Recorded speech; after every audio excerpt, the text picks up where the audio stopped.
Good evening. Thank you for being with us. My name is Giselle Dixon, and I'm the Borough Director for the Bronx Neighborhood Library Networks at the New York Public Library. I'm here to introduce the Bronx own Desus and Kid Mero, AKA the Bodega Boys. And they're talking with another Bronx native, Lovia Gyarkye. If you don't know already, aside from hosting their incredible show on Showtime, Desus and Mero also wrote a hilarious book this year, God Level Knowledge Darts, Life Lessons from the Bronx, which you can buy from the library shop by going to on.nypl.org/shop-live. You can also find a link in the chat on YouTube and Zoom. A limited number of signed copies will be available. All proceeds go to benefit the New York Public Library, and you get a free tote bag with your purchase. It's been a tough year, and here at the library, we've decided to spend December paying tribute to the city we call home by showing a little bit of love, library style. We've got 125 NYC books we love, a book list that reflects New York's diversity, energy, and life. We're putting our city-centric story times for young readers, and we're trying to spread a little bit of cheer with events like tonight's. We're so grateful that you're here and that Desus and Mero and Lovia are sharing their time and spirits with us. Before I bring everyone on in a second, a couple of quick things. Tonight's event is being recorded, but you are not. Only what you see on screen. Real-time captions are available for tonight's program via stream text. We'll put the link in the chats on Zoom and YouTube as well. If you've got questions for Desus and Mero, you can send them anytime via the Q&A box in Zoom, the chat on YouTube, or by emailing publicprograms@nypl.org. They'll answer as many as they can at the end. We have a couple of great events left this year at Live from NYPL. Aminatu So and Ann Friedman are going to talk Big Friendship with Rebecca Traister. And a panel of beloved New York comedians are going to wish 2020 a not so fond farewell. Those are both this week, and we love to see you there. You can sign up by going to nypl.org/live. Knowledge is power, and I've been hilariously schooled by each comedic dart. By each chapter of Desus and Mero's book. Like many of you in attendance, I'm looking forward to laughing more as we hear from the Bronx homegrown heroes, Desus and Mero. Sit back, relax, and enjoy.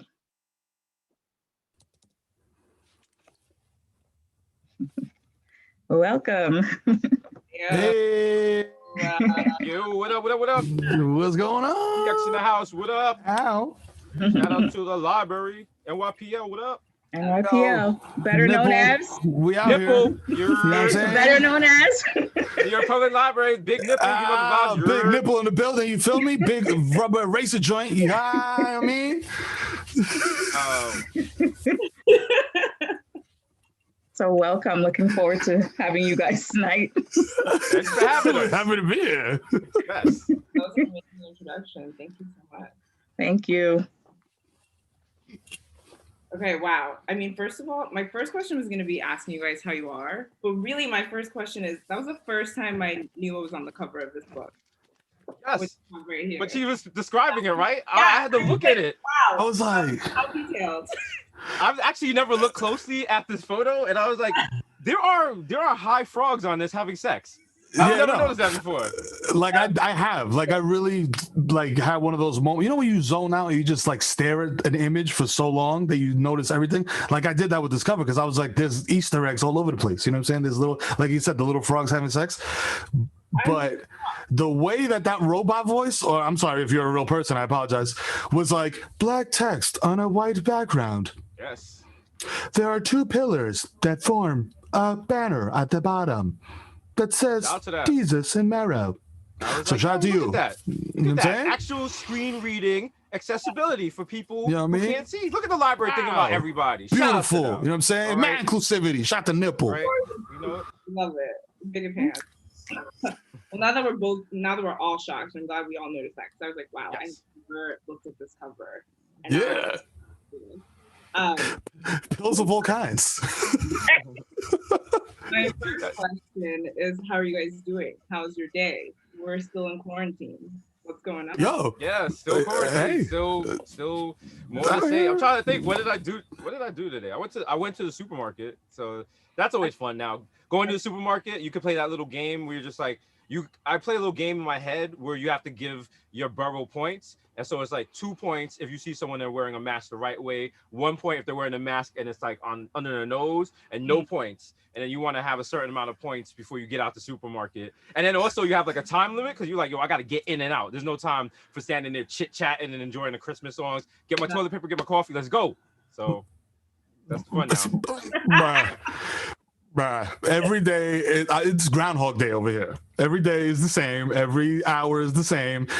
Thank God that my kids have some kind of structure, and shout out to my wife for like kind of maintaining, some semblance of like normalcy in the crib, because this is bananas. Like a friend of mine recently told me, I don't feel like I'm working from home anymore.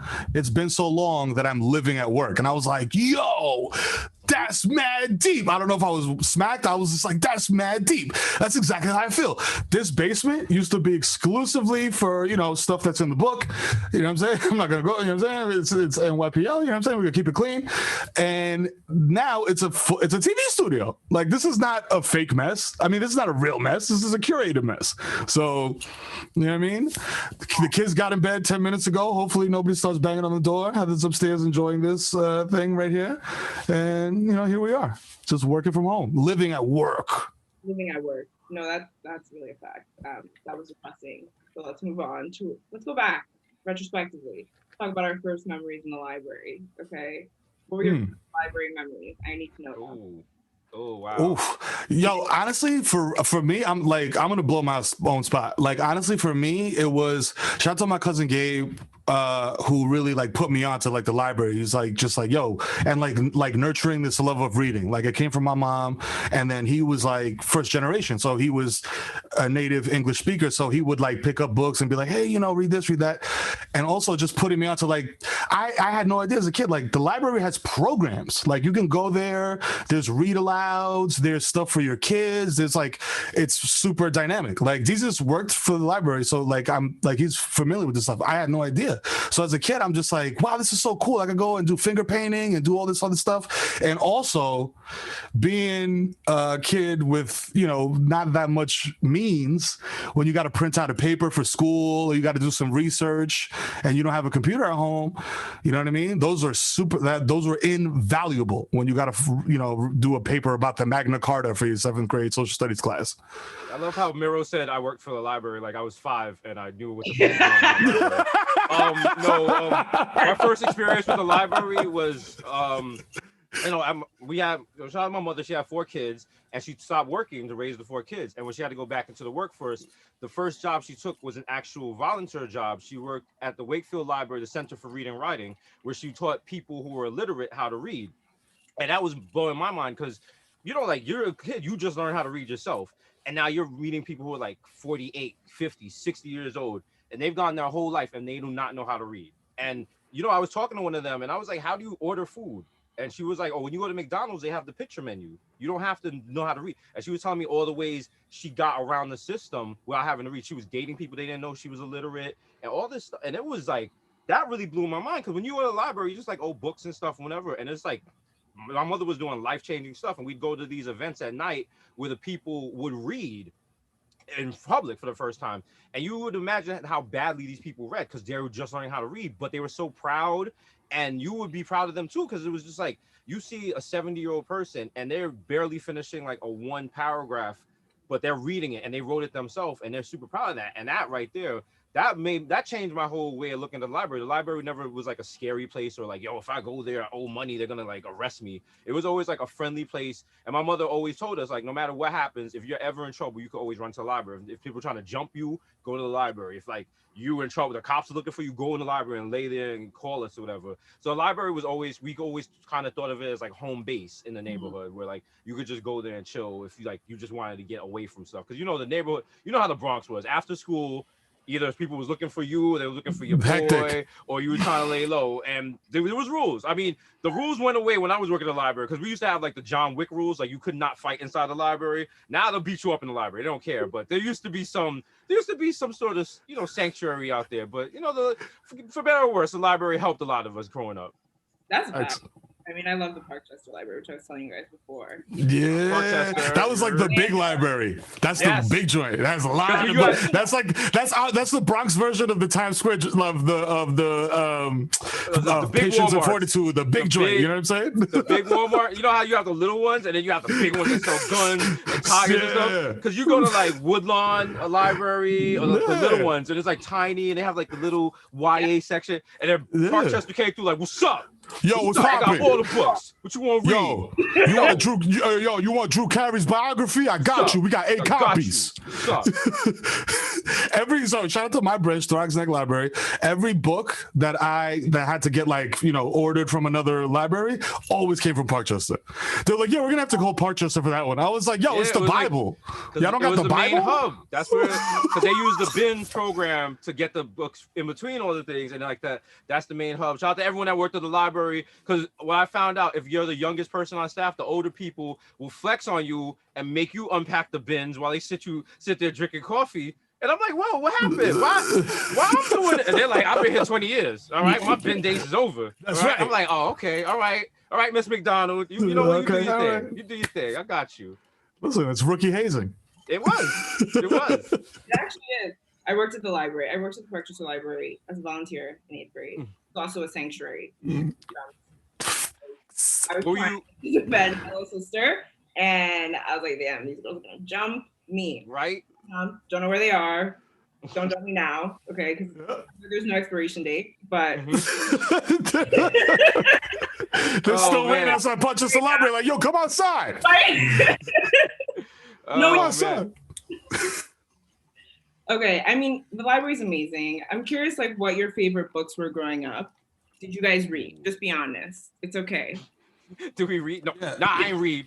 I ain't read nothing. I ain't read no. No, it's funny because growing up, like, you know, my parents, I'm first generation, so my parents are from the Dominican Republic. They didn't speak English well. So their whole thing was just like, instead of giving me like literature, they would give me like, you know, like essentially like readers, right? Like learn how to read English, pronounce vowels, do all this type of stuff and start there. And then when I got to 6th grade, I had a assistant principal named Miss James, who kind of took me under her wing because my mom drilled me so hard with reading that I had a big vocabulary.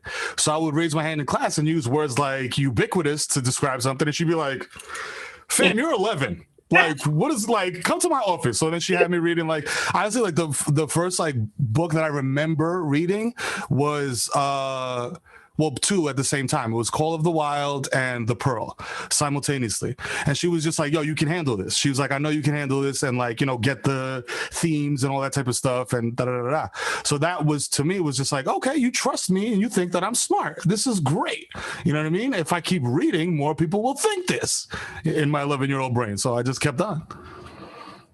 Yeah, we didn't have like a particular set of books, but I was really into computers, so I would just go to the library and just read all the computer magazines over and over and over, and any kind of book they had about computers, and then sign up to use the computers because that was my only access to have computers before we got one at home. So I was like the wild little nerd, like always like rushing. Like if the library opened at 1, I was the kid pulling on the door at like 12:55 to sign my name up multiple times and make sure to get the printer paper and stuff, because that was your only access to the internet and computers. So that was, you know, there was always a reading, but being able to get on the internet from the library, that was a game changer. Watch. That's what's up. I mean, that makes a lot of sense. So I'm curious why you guys decided to write this book, which one of my favorites. You know the vibes. Copies. You know it.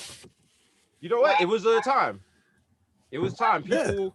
It made People were sense. just like we were, we've done so many other things. We have the Showtime, late night, Showtime. I almost forget the name of the show. We have that. We got the podcast, Bodega Boys, and everyone. We have the ice cream. Everyone was like, "Yo, we want to know what you guys, what was it like growing up in the Bronx? We want to get something written." And everyone, you get to a point in your career where you got to do a book. And that book can either be the worst book ever or the best book ever. And hopefully, this came out well. We didn't flop on our first book. You're not gonna go in Barnes and Nobles by the bathroom in the clearance section and see it and it's gonna have the big sticker over our name. Yeah, no. This is a classic right here. The sticker that ruins the cover when you rip it off. No, this is a good book right here. Fire. You read this. It's a hood classic. It's right up there with The Art of War. 50 what is the 50 laws of power? 48 laws of power. 48 laws of power. Everything by G-Unit Publishing. You know what I'm saying? Be more careful. All those good books. Yeah. You know what I'm saying? It made perfect sense. Like it was just an extension of what we were already doing. Our everything we do is so conversational that I feel like people wanted to see if we could pull it off in the written form, and I think we did so with aplomb. Just saying. I think you did so too. I was actually really surprised at how well your jokes and your dynamic translated to print. And so I'm curious what it was like writing that together. Like, are we just on one Google Doc, Mero in caps lock? You chose a very classic, Times New Roman. That's not Times New Roman, but I'm just made that. Yeah. Over there. Listen, you had to, it was just a Google Doc. Shout out to Google, because if we had done it like the traditional way of like Word documents, that kind of chemistry and that workflow would be lost. So it's just a Google Doc. We're in it. The editors are in it. You're getting comments on the side. It felt like a virtual writer's room. And it's actually funny. We did this before the pandemic because that's kind of the way everything works now. But we collaborated online and it just came out perfectly. And it was even, you could see he's working on this and then I'd work on that, or I'd jump to the next section, and it just flowed. Yeah, it was honestly it's kind of dope though to see a living document like that and see your co-author working on it at the same time. Like I would get on there at like 2:30 in the morning or something like that, and I'd be like, there's no way. And then it's just like I'm just like clickety clack click clack. Jesus, nice, it's editing document. I'm like, oh, we out here. I'm like, but I'm not gonna text you, but I don't want to interrupt your creative process. Yeah, that's cool. That's really cool. So was there a process? Was there a creative process? Which is a question that a lot of people had. Yeah, the process was stay up mad late, get smacked, and open the get document. Super smacked. or the process was run around New York trying to do a million other things and get an email from the editor like, hey, just circling back. You're like, oh my God, I have a book to write. Wow. Or even worse, you get a text message from like Random House or someone on the book thing. They're like, yo, just saw that fire tweet you got off. Was wondering how you're doing on the book. And it's like, oh, okay, all right. Let me get back to the Google Doc. All right. Or even worse, like you'll put up a picture of you at a bar back when you could go to bars, and you're like, look, out here, gang. It's just like liked by Random House. You're like, I gotta get home. Damn. Watching me. They watching me, dog. Now I gotta do everything on Close Friends. Yeah, now Close Friends is the way of life. So I mean, visionaries more than one way. Well, the problem with Close Friends now, Close Friends, if we're gonna keep it 100, wasn't Close Friends supposed to be for nasty stuff? It was supposed to be like booty pics and like like a couple of titty pic or something, or the person you creeping with. Now Close Friends is like, hey, this doing bad things. This man a lot to me. Look, I don't got a mask on. Ooh, hey, look, we're in Tulum. Like, come on, this isn't funny anymore. Come on, dog. Like, you expect me not to shame you? Is that what you're doing? Like, nah, I'm shaming you in the DMs. Like, yo, listen, you shouldn't be doing that. Have you ever been on someone's close friends and then realized you've been taken off? Because I have. Oh, people would never dare. Yes. Even worse, I'm on a couple of people's close friends. I have no idea who they are. I've never met them. I've never interacted with them. And they're like, yo, you want close friends? You want to get close? I'm like, ma'am, like, you want to see a doctor for that? Like, whoa. Yo, they know better with me. They're like, yo, they don't want that smoke. I was like, yo, Heather, my sister, my mom, every woman in my family will come after you. I wouldn't want that. That sounds scary. Like, we depend on him. Yeah. How did you guys decide what life lesson you were gonna put in the book. Oh man, we had like a massive, like this massive list of like possible questions, ideas, whatever, and then just kind of being like, you know, like sitting at a round table and being like, okay, so who would be more adept at speaking about dating in this era? Obviously Desus, right? I've been married for a decade plus. So like things lend themselves to like, you know, we play to our strengths, you know what I mean? But then we also talk about that thing on the other side, you know what I mean? So like he's talking about dating, I'm still going to talk about dating, even though I haven't dated since, you know, iPhones were a thing. So I'm going to still speak my little piece or whatever. He's probably going to be right on that tip and I'm going to be wrong, but that's the whole fun of the book. It's like choose your own adventure. Make a good decision or make a bad decision. Either way, you made a decision, and that's what counts. I don't know what that is or what I just said, but that was a fire slogan. We just had to pick up like the major tempos in life: sex, money, drugs, love, relationships. Like the big tent stuff. If you kind of look at it like it's like a Bronx version of Sex in the City minus the 4 white women and the Manolos. So you know, it's just like life lessons. Important stuff you need to know, like what to do with the sandwich you get when you go into bookings. Like the first time you go there, you're gonna be like, yo, I'm wild hungry, I'm gonna eat this. And now reading the book, you know to grab 3 of them and use them as a pillow and don't watch. And then you can't let people in bookings see you eating. You gotta let them be like, yo, he been here for 3 days without eating. He's a savage. I don't want no smoke with him. And then when everyone else goes to sleep, you go underneath the bookings bench and you eat the shredded wheat slowly, quietly, so they don't know. See, those are the life lessons. You're not getting those in no other book. You know what I'm saying? Also, you have to burn the outfit that you got booked in, no matter how expensive it was, because it's bad juju. You got to get rid of it forever. I have all my outfits. I remember someone said that to me. I was like, yo, you fucking wilding. I don't got money like that. Like, I was like, yo, I'll keep you. I'm not gonna burn you. I'm just gonna put you over here in a little tub. I call it the stay out of jail tub. What? The stay out of... Stay out of jail. Do not wear these outfits. These outfits will get you in jail. I'm very superstitious. I just threw salt over my shoulder. That's real. I feel like, what if you guys were writing this book right now? I feel like a lot of people do need life lessons, particularly in quarantine.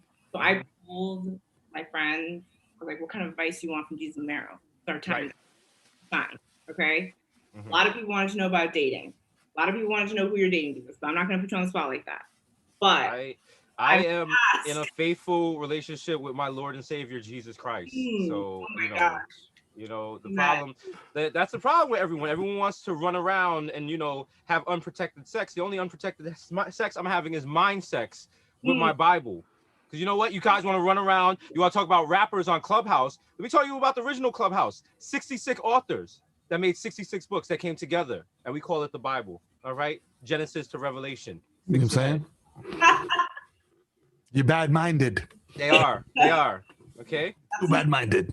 You know what? Too much TikTok, and then we hear the ticking and the talking of the apocalypse coming unseen as a Babylon in the night, riding with the mark of the beast on it. But you know what? I'm gonna keep it humble. Busta Rhymes told you there's only 5 years left. Yes. Remember.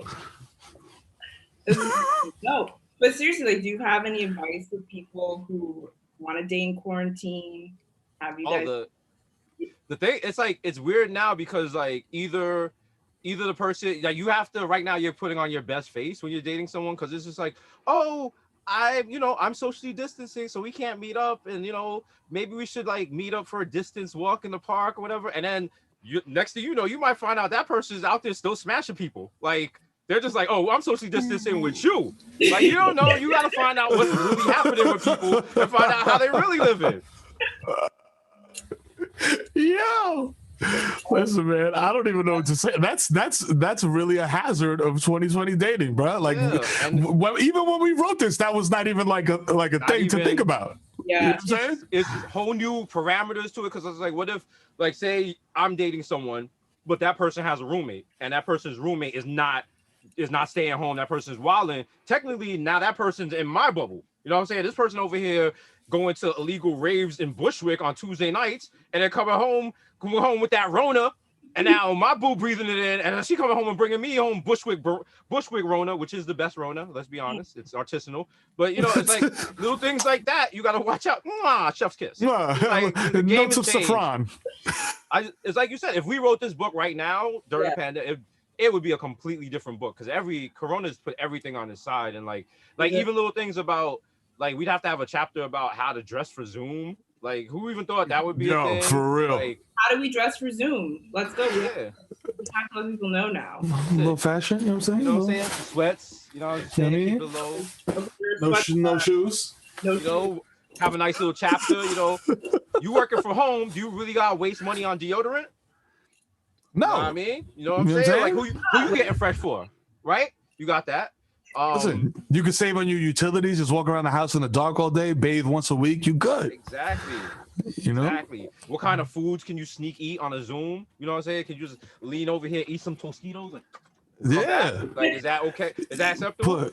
Put you know what I'm saying, two Twizzlers in your mouth as a mouth guard and just let them melt. I've seen articles and people just like, it's unacceptable for you to like eat on a Zoom meeting, and it's like, I'm in my house.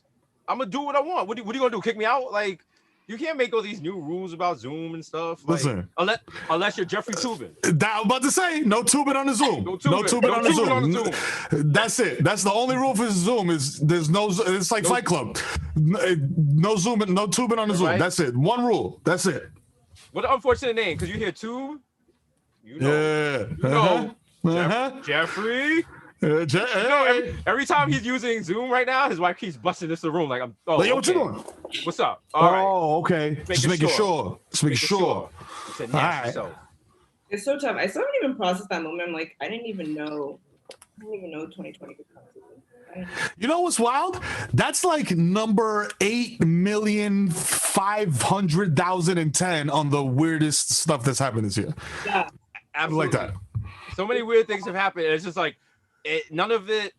We're not gonna remember this year. We are not at all. It's in like too 4 much. years. We're gonna be like, no, that was that. We're gonna look at pictures and be like, why were we wearing masks? What the hell was going on? No. That was just a weird dream I had. I ate like a quarter of shrooms and I wandered through the forest. No, that was that was Bird Box. I can't wait. I was just tell my robot grandchildren. I was like, hey, you know, we had to wash our hands and we had to socially distance. And they're gonna be like, oh, grandpa, look at him. He lost his mind. He's gonna die and the Knicks never won. I'm like, come on, man. I mean, the Dominican Bernie Sanders be like, let me tell you something. Back in my day, we had coronavirus and there was no stimulus package to be found. Okay, you guys are stimulated all the time, constant stimulation. 2020 was the year of stimulation, and yet nobody gets stimulated. How do we do this in this country? It's unfair. Even worse, we're gonna be like old school hip hop heads. We're gonna be hating on you viruses. I'm like, bro, come on, COVID-19, that was the real stuff, bro. What is this COVID-24? That's that mumble rap. This mumble novel rap. Yo, get out of here with that. Yo, you need a certain level of intelligence to understand the rhymes of COVID-19, and you people don't have that. You know what I'm saying? Yeah, I mean, he didn't even have no features. Just him. Just COVID. Yeah, I feel like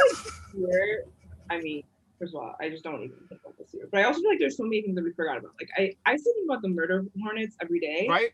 Stop that. Yes. I was like, that was a blip. I don't know if I saw that like researchers like got into like one of the like hives and they found two queens. I was like, that. But then if you kept reading the story, they were like, yeah, they took the queens and then they destroyed the hive. Like, if they're called murder hornets, that's gonna give them a reason to murder. Like, imagine you're a murder hornet, you come back and you like, yo, where's the hive? They was like, yo, man. Yo, no, we riding. We and riding they took out. our queen. They're like cocking their butts, like, let's go. It's like, right yo, we just got all these little John Wick murder hornets coming for us, and we're gonna be like, why are they killing us? And they're like, you started this. You started this. Yo, you burned our whole style, B. What's wrong with you? They're gonna do the dramatic movie. It's gonna be Denzel playing a murder hornet, and they're just gonna show him with like a one tear. Like, one tear. All right. Now it's personal. I'm putting cases on all you like, listen, we stay doing stupid things as humans. Listen, man, yo. You know what the wildest part of this year? Remember when the president had COVID? Remember that? And everybody was like, not enough. And it just happened, and then like, all right. And that was a weird thing. He was like this close to perishing. Like, yo, oh my God, who's gonna be next in power? Oh my God, is Nancy Pelosi the chain of command, chain of succession? What's gonna happen? And he just came through like, yo, I'm good, yo. What's up? Yeah, yo, chilling. Yeah, yo, you thought. Could keep me down. Your boy's back. What's up? He came back like 50 Cent. He's like, I got shot 9 times, and walk with a limp. What's up? What's up, baby? I was like, wow. 50 He came back like he was trying to host a versus or something. I was like, yo, relax. Like, why are you rushing from the hospital? He was like, nah. It's Ashanti and Keisha Cole tonight. We gotta have it. Hey, come on. By the way, I wasn't Russian. I have nothing to do with that. All right, I was in a hurry. Say I was in a hurry. Oh man. It's too much. It's too much. Do you feel like, what are the pieces of advice would you have for people, / what lessons have you guys learned? Because we're coming up on our quarantine anniversary, believe it or not. Wow, that's true. Very a lesson we learned from quarantine or just life in general? In quarantine, specifically. Oh, from quarantine. Ooh. That's a good question. Yo, honestly, like I have to refer back to the book. I mean, like, this is not new, but it just showed me like, yo, if you're married or you're in a committed relationship and you're living with somebody and you're quarantined in the same house, yo, you're gonna have beef at some point. Like if your relationship pre Rona was like all sunshine and butterflies and whatever, like this is the real. Like this is like, yo, this is what life is like when you live with somebody and you're like, beholden to their like you care about how they feel. You know what I mean? Like, if they having a bad day, you're having a bad day. You know what I'm saying? Like that it really hits home. You know what I'm saying? Like when you are like forced to cohabitate. Like there's no, it's not like, yo, I'm gonna get out of here. I'm gonna go stay. You know what? We're gonna break up. You know what I'm saying? It's taught me a lot of patience. You know what I mean? And just like a lot of, just how to like pass time and not get frustrated with, how slowly things feel like they're moving, or like that loss of like sense of time. You know what I mean? Like that's taught me how to deal with that on a lot better. And also that therapy is very useful. Shout out to therapy. Mega ultra shout out to therapy. I think what I've learned the most from this quarantine and the pandemic in general is just how short life is. Because I mean, at other points in your life, I've lost friends to gun violence. I've lost friends to like car accidents, like stupid things like that. Losing people to a random virus that makes absolutely no sense. There's no rhyme or reason. And it's taking healthy people. It's taking young people. I lost my cousin. She died right after having a baby. The baby, she never touched the baby. That baby is going to have to live never knowing its mother. That's just mind blowing. We lost what's his name? Fred the Godson. We lost Chadwick Boseman this year. We lost so many. It just shows you that life is super short, and like you don't have time to waste. Like everything, you cannot take anything for granted, and you got to make the most of life as you have it right now. And it's hard to say that right now because we're inside our homes. Hopefully, some people are losing their jobs. Some people, restaurants are struggling to stay alive. But it's just like at the end of the day, just being alive every morning is kind of a blessing, and just not to take it for granted. That's really true. I feel like I've learned to cultivate like very intentional moments of joy and literally trying to be happy, even if it's like I've never been more excited to go on walks these days. I'm like, nice, right?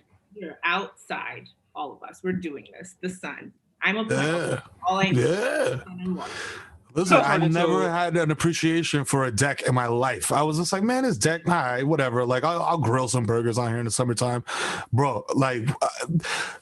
My wife thought I was going crazy in the beginning because I would go outside and just like stand in the sun, you know what I mean? And like the sun's in it, and I'm just like,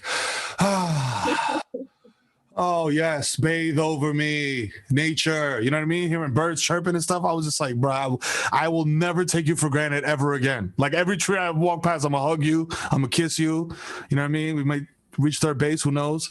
You know what I'm saying? But like, honestly, like the little things, like human contact, being able to hug your mother, you know what I'm saying? Like little things like that. Yeah, I've gone reverse because I used to be out there. I used to be in the streets all the time, be at random bars, be at parties and stuff. My IG used to be popular. I used to be at random events. Now I got nowhere to go. So now I'm just home all the time. And like now I'm just consuming media. I am just watching so much. Like It was the other day I was trying to watch King of Queens and I couldn't watch it because I've been watching King of Queens the day before to the point where I saw the final episode and I realized the episode that was on today was season 1, episode 1. And I was like, we're not doing this. I started watching Lifetime movies, Hallmark movies. I watched HBO shows I got no business with. I watch Queen's Gambit. I'm watching show like someone will mention something on Twitter and I'll be like, oh, let me see how good this is. Next thing I know, I've binge watched a whole show in one night. The sun is up. I have no idea what day of the week it is. So that, but you know, that helps with the podcast and with the show because then you have like more references and stuff. But yeah, I'm watching so much TV. And I'm realizing I used to watch a lot of TV before, but it was MSNBC for politics. And MSNBC, they're just like, yo, we got no politics, bro. Like, I don't know what Trump is doing. So they're like, you know what? We're gonna talk. We discussing foreign policy with Charlemagne. So I mean, we're gonna stick for that. That's what we're doing. Yo, up next, we're gonna talk to somebody on the Knicks. I don't know. Stay tuned. Whatever. Yo. Let's talk about female rights with Lloyd Banks. Yo, how you feel? Are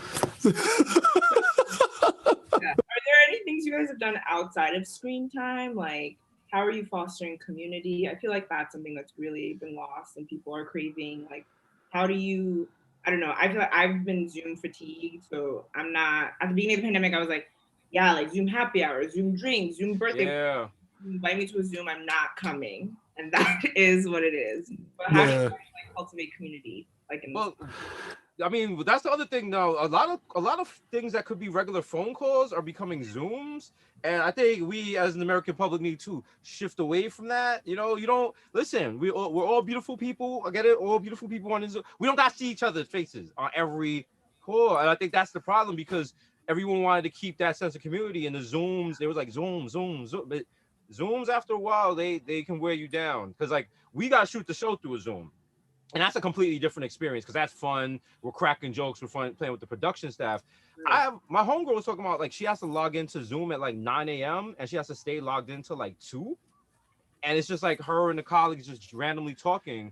And I was just like, how do you get any productivity done? How does that work? Like that. It's strict cacophony. Yeah. So we've never had anything like that. But what is that thankfully, for Zoom? Yeah, I mean, they don't work for Zoom, but it's like it kind of simulates being in an office. So you could just like talk to people without having to like send an email. It's weird, but yeah. Talk about Zoom fatigue, man. Like you like this is saying, like doing the show via Zoom is like chill. It's like a fun time. It's a hangout. But then like I got 4 kids, bro, and like they're all on Zoom. Like you know what I'm saying? It's all the time. Like so, like you know, we do the show and it's like, yo, this is a blast. But then it's just like, yo, now I got to teach gym via Zoom. Now I got to teach reading via Zoom, and it's just Zoom. I'm like, yo, bro, can we slow down? Can we stop zooming? Like, it's wild. But like, like just saying, like just phone calls. Like I'll stay on the phone with my mom like for hours. You know what I mean? Just like talking. Like, yo, how's so-and-so doing? Yo, how's Titi doing? How's whatever? My sister and my brother, we're in a group chat like that is just full of like the most. It's like a 24-hour roast session, like, you know what I mean? And so it's just like using technology to stay in touch or whatever, but at the same time, like, having like at least 1 or 2 people that because we get tested regularly for the show, you know what I mean? So like, I know my mother-in-law is getting tested constantly because she's like high risk or whatever, and her wife just had surgery, so that's a person that I can see, you know what I mean? Like, so it's just like little things like that, like just finding ways around, all the protocols and everything. Not around the protocols, sorry, follow the protocols, but like using the protocols correctly. Yeah, my new thing is my nephew, he's big into Roblox, that game. So what he likes to do, he FaceTimes me and then he proceeds to drop the phone down so I cannot see him or he can't see me. And he just goes about his business, but I can't hang up. And he's just like yelling at me to FaceTime. Because you know how little kids do FaceTime and they have no respect for how FaceTime actually works. and then even the other day, I FaceTimed him and he was FaceTiming some girl on his iPad. And I was like, and he was like, I'll call you back. And I was like, to you? To me. I was like, yo, fam, I got a TV show. You don't, nah. This is happening. Hang up on her. Hang up on her. I'll tell you right now, this is happening. My kids are leaving me voice messages via their iPads. I'm like, yo, you're right here. Why are you texting me? You're right here. You could talk to me. I'm your father. You know what I'm saying? And then sending me memes and YouTube clips. I'm like, yo, are you supposed to be in math class right now? Like, I'm sorry. We're interviewing Joe Biden right now, sir. Can you please stop blowing my phone up with memes? You terrorist? Like, damn, these little kids are wilding. And like you said, they got no respect for how FaceTime works. They just turn it on and throw it in the corner. Hey, yo, daddy, you there? No, I'm not there. I hung up 20 minutes ago because you were just yelling. And people were like, what is that in the background? No, kids are wild. I spend a lot of time on TikTok now, and I have like several threads with friends where all I do is send TikToks. I'm not endorsing this habit. It's just something I've picked up. I haven't. I might say I've picked up in these times. Yeah. Yeah. Look at my kid's text thread. It'll give you a galaxy brain moment. No, it's tough. Oh my gosh. I had another question, but I can't remember it. So I'm going to move on to the Q&As. Right. Questions from our audience. The first one is, are there any knowledge darts that you'd update for 2020? Things that we already have in the book? Mm-hmm. Probably most of the stuff I wrote about relationships, because for some reason people think that it's serious. Like, they ignore the rest of the book as jokes. And so now you have people writing Twitter threads about me and how I'm traumatized and stuff, all for jokes. But, you know, shouts it out. That's fun. So, you know. Like, shout out to all the amateur therapists, psychoanalysts out there. Psychoanalyzing you on Twitter? Huh? They're psychoanalyzing you on Twitter? No, I've met people and they're like, we've had interviews and people were just like, wow, what you said about relationships, wow. And it's just like, baby girl, those were jokes. Like, those were not serious. But, you know, like I also pretty much told you how to cook crack in the book, but no one's giving me any stress about that. But, you know. Oh my God. Is there anything you would update, Mero, or no? Update from the darts in the book? Yeah. I was gonna say maybe like chill on the shoplifting, but nah, forget that. You know what I'm saying? Eat the rich. You know what I'm saying? Go to Walmart, tear it up. Go to Target, tear it up. I didn't tell you that though. You didn't hear it from me. Allegedly. The next question is, how do you guys deal with disagreements as a team? What's your process to keeping it honest with each other? I actually like this question.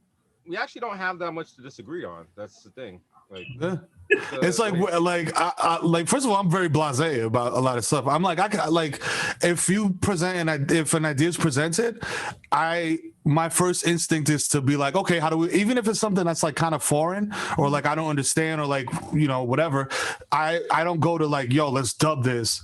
I go to like, all right, cool, let's make it ours. How do we make it ours and make it work? You know what I mean? So there's not a lot of like, there's not that much pre-planning in what we do, so there's not really much time for disagreement. Like, when we do the show, we're literally doing the show live right then and there. Right there. If there was a disagreement, it would be on the air and it would be like, yo, nah. You just hear mad fisticuffs because we're from the Bronx at the end of the day. It's my view and Mero's view, and that's the show. So it's not a unified view. It's not like, oh, we both feel the same way about both things. It's just like everything. It is right there. Mm-hmm. And you can kind of see that in the book. So, you know, it's kind of, you see we're both two separate people. Yes. No, definitely see. I feel like there are times in the book where Mero will write something and then you'll be like, actually, I don't agree with any of that. But good fit. That's the beauty. That's the nature of the friendship. Yeah. No, that's beautiful. Do either of you have any rituals prior to writing? Did you feel a certain type of way, or do you just like write occasionally? I like to write really late at night, like till the early morning hours, because that's basically like when your brain is kind of ramping down, because it's just like thinking all day, and now it's just like kind of chill, and you can kind of like focus and get into a right mental space for writing something. So that's generally my thing. I don't really like writing in the day, but then also I use if I do write, I use that program Google Keep, which is like Evernote, but it's free, and so you could just like jot things down all day, no matter on your phone. If you have like one line, you just jot it down, and it just keeps it in that big living Google document. So that helped a lot with the writing, but not really any other ritual. Of course, I have to have, you know, the Becks and a blunt But other than that, kept it going. Shout out to sponsor. All right. Yeah, no, my whole thing is just like my process for doing any type of work is like I make sure everybody's in bed first. I was like, everybody's in bed, everybody's asleep, it's quiet, go downstairs into the chamber of creation here. And right off camera is my personal laptop. It's got a folder with 80,000 scripts in it. And I'll just like pick some up, you know what I'm saying, and start writing or whatever. And like the book, it was literally like stream of consciousness. Cause I always tell people that are like writing or starting to write or trying to write something or how do I start? How do I do this? And I'm just like, listen, write how you speak. Use your voice, you know what I mean? Because that's what really is going to ultimately sell whatever you're trying to sell is, do people like you? Who are you? You know what I mean? So if I'm like, forget formatting, punctuation, throw all that stuff out the window, write how you talk, and you know what I mean? People will gravitate towards it. If it's good. If it's trash, then you know what I'm saying? People don't like me. Big ask. Who's your dream interview that you haven't gotten to do yet? Dream interview. And we get asked this question a lot, but then like we always are like, damn, I think we should have preloaded answers for these. I want to do Beyonce, but I know that she would never release the interview, so it would be a great interview. And you know what? I think because she'd probably come with her hair tied up, no makeup, and she's like, she probably smoked the blunt with me. She's like, this is never airing, right? She's like, you signed an NDA. And I'm like, yeah, I know. She got Julius right behind her, forcing me to sign it. She's like, yo, you tell anyone anything you heard today, I will murder you. And I'm like, yes, Beyonce, I got you. Sorry. It could be packaged in a like drop later. You know what I mean? A drop. Yeah. But she's super specific about what she releases. So the whole interview would be like, hi, I'm here with Beyonce. How are you doing? She's like, blessed. I'm like, all right, thank you. Thank you. Beyonce. Amazing. All right, now we're gonna look at some Ivy Park right here. Amazing. That's true. But yeah, we used to say Barack Obama. Shout out to Howard University. We just interviewed Barack. So now we got I said this other day, Trump.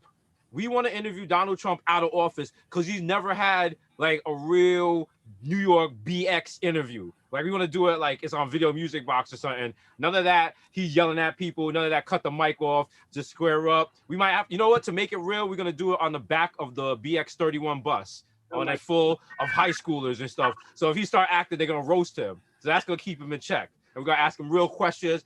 Be like, yo, call Putin right now. Call Putin right now. He pulls out the phone. Putin saved under boo. We're gonna get all the answers we want.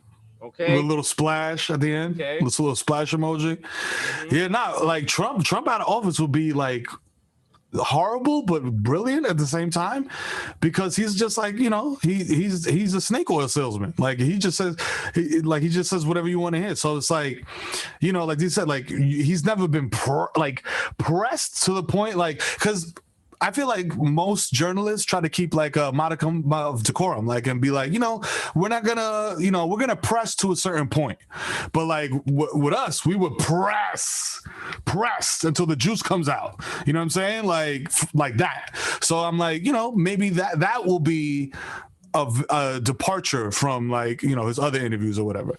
And also, what I thought about was just like, wait a minute, now he's been president, so now he has Secret Service for the rest of his life.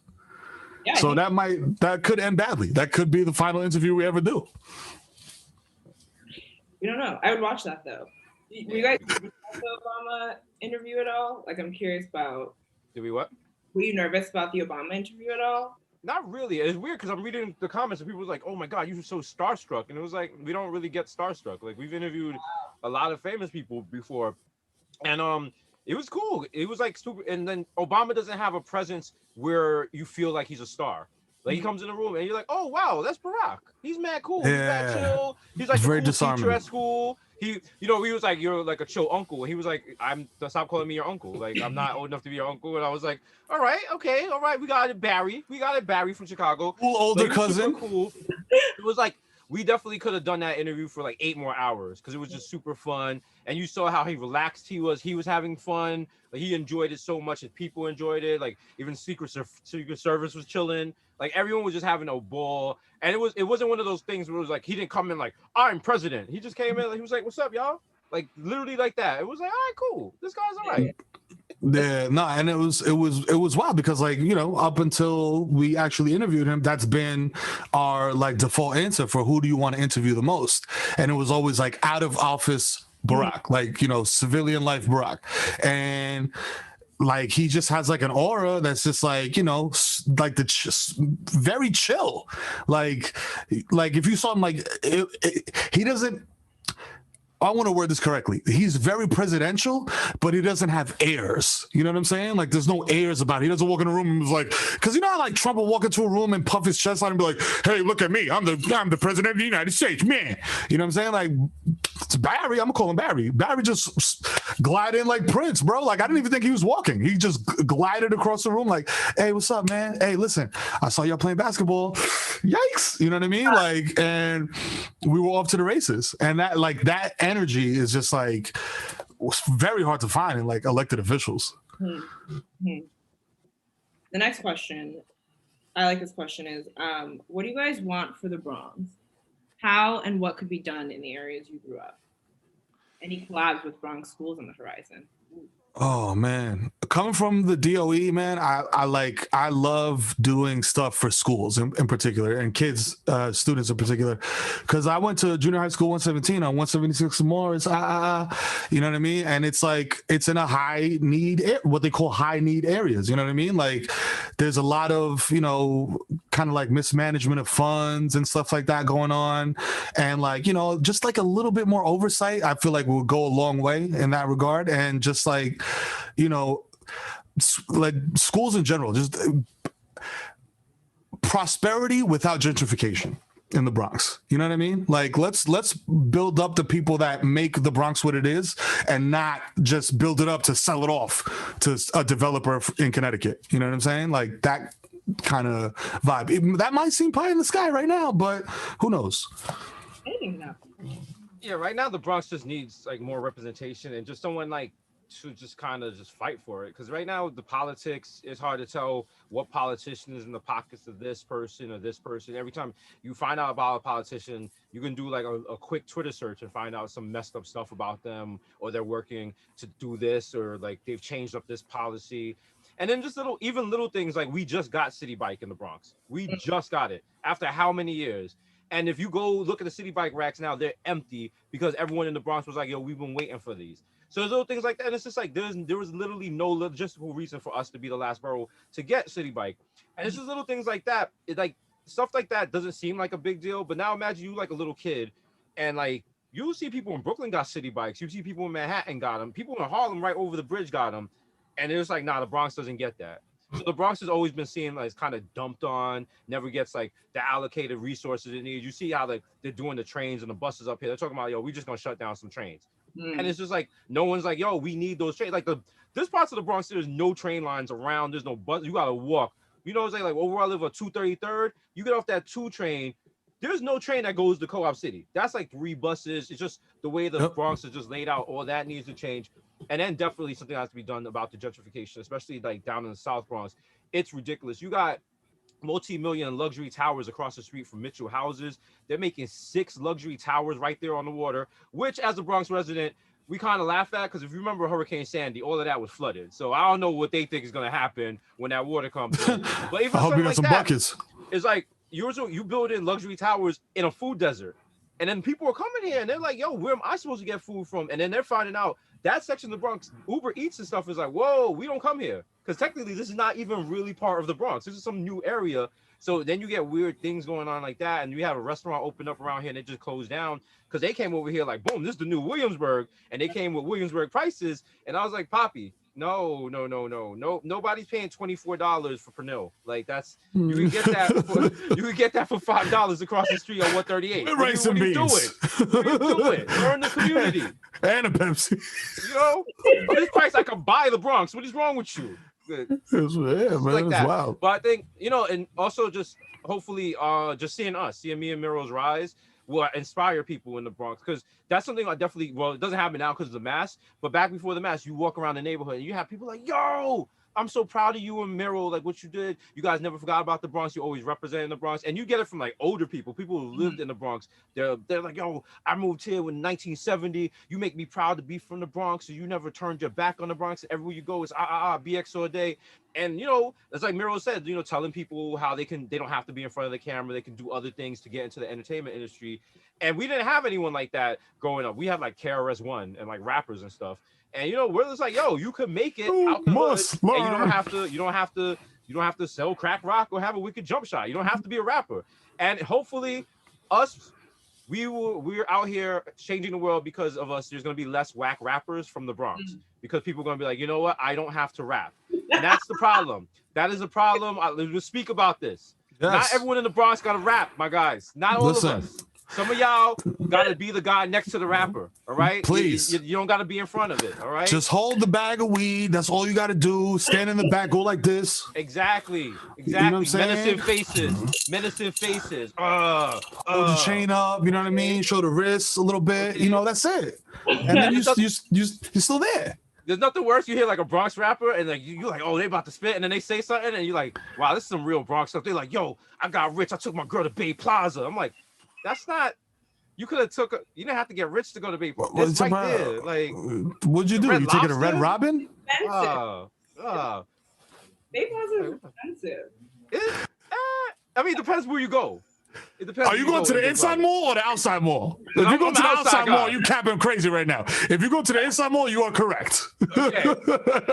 Outside mall, still 1997 out there. Don't play. Like, she got money for indoor parking? Ooh. Excuse me. I'm parking by the Kmart and walking over. Thank you. All right. Wow. I'm getting into a fight in front of big Kmart because I'm taking this spot. Okay? Because I'm not paying $3 to sit in that little indoor garage. My brother get rained on. I'm gonna pull into the parking lot and do the same thing my parents do every time they visit from Florida. They turn it into the park. Oh my God, where's the path mark? I'm like, it has. Oh wow. We're gonna do this again. Stop and shop. Stop and shop now.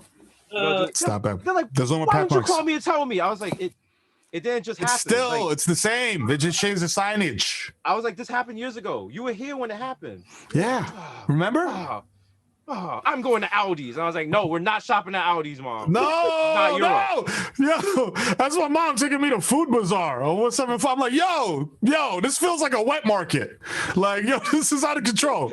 Like, yo, come on, man. We're not in DR right now. Like, we're in the Bronx. Like, we don't. She's like, yeah, but this is where you get the good oregano. You want oregano from ShopRite? That's why. Let me tell you something. That's why white people food tastes no good. They don't have the real good spice. Well, we got Goya now. Remember, because of Trump. So. Next question, and then we'll have to sadly wrap up. I know this one's for Jesus. What's your favorite episode of Golden Girls? My favorite episode of Golden Girls. Ooh. When their next door is like some bank robbers or something, and the cops have to work with Dorothy and them because it features a young George Clooney playing a young cop, but he's not the sexy figure. There's like an older cop, and Blanche is trying to bang his she's trying to bang his gavel. She's going hard. She's like, why don't you just set up shop in my room? And then it makes you think, was Blanche really getting her back blown out in that house while the other girls was there? Was they like, was Rose just sitting on the couch? You just hear like, my. She's like, they getting it in over there. She just comes out in a robe and gets some ice cream. She's all winded, like, child. He cracked my stuff. Like, my goodness. Who do you think have more sex? Viagra. Who do you think have more sex, the Golden Girls or the cast of Sex and the City? The Golden Girls, 1,000,000%. 100%, no doubt. Golden Girls, yeah. Do you know the vibes? You heard the stories about, assisted living facilities, nursing homes, whatever you want to call them. They're smashing. They don't care. Absolutely. Everybody got hurt. You know what I'm saying? That's why think twice before you put your name in one of them homes. Question. Well, thank you guys so much. This has been an absolute joy for me. I hope it has been for you and for our audience. Thank you everyone out there for joining us. I mean, Desus and Mero, legends in the making. BX, we love it. BX all day. Yeah, shut the nipple gang. You know what I'm saying? Got the lair and catnip or the private sites. You know the vibes.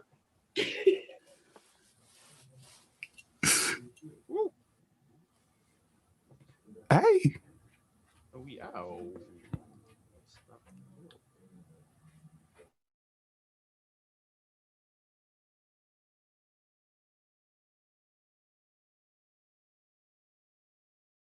Black text on white background. New York Public Library lion logo, 125 years. Learn more about the New York Public Library, nypl.org.